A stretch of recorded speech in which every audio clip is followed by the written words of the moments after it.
Oh my goodness. So I know that most people right now with the whole NAR settlement statement are like scrambling, thinking about how low can I go? And I just want to get as many clients as I can get.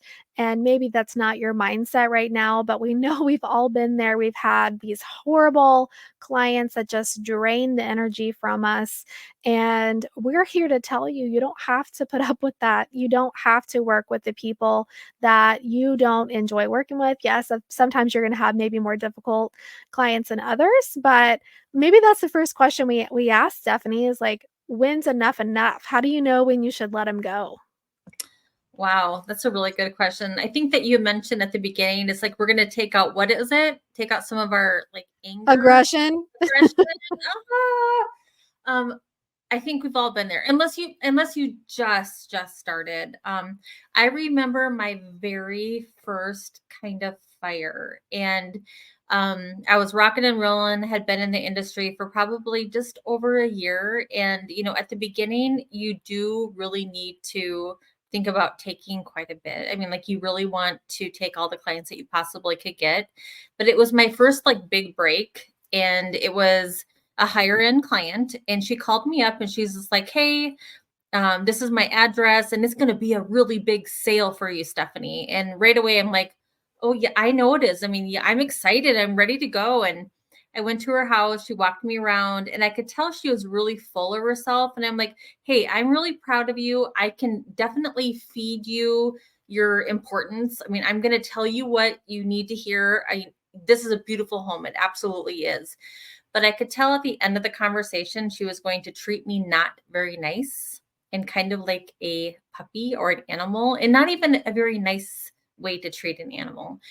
And she reminded me how much the commission was going to be, and several times. And I thought about that. And I thought about the headspace it was going to take and what it was going to do to me mentally. And I decided to, even before I was hired, I decided to just let her know that it was not going to be a good fit. And she could not understand why I was going to do that. But I had I'm going to fire you as a client before it even started. She was really surprised. And honestly, I was really surprised I did it myself, because that was a lot of money. I mean, it still is. I mean, I look back and So I'm just like, wow, that was did a you lot of money. actually fire her or did you end up working with her? Well, I kind because I went through most of the process almost to the very end. So kind of, to me, at that point, we were working together, but it just Yeah. came down to the final, very, very end where we were signing and working together, that I did. I let her go. And you And didn't get paid? no, no. Wow. That's Yeah, hard. nope. And it was a lesson for me.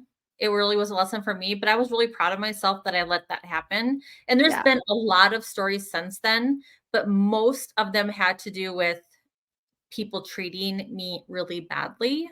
Mhm.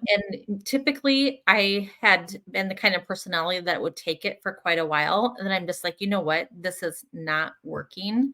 And Yeah. I think some of the stories that we'll have today too were, the buyer's expectations were too much, and the seller's expectations were too much. And we had to have those conversations too. But typically where I came down to it were, just the way they treated me.